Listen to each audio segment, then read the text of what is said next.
भत्किएको सडकमा सावधानी सङ्केत। पूर्व पश्चिम मदन भण्डारी राजमार्ग अन्तर्गत गाईघाट बेलटार सडक खण्डको फुलजोर नजिकै भत्किएको सडकमा सावधानी सङ्केत राखिएको छ।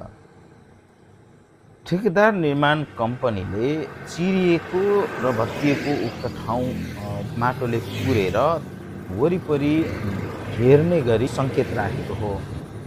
यसरी राखिएको सङ्केतमा पनि केही सवारी साधन ठोकिन पुगेको देखिन्छ।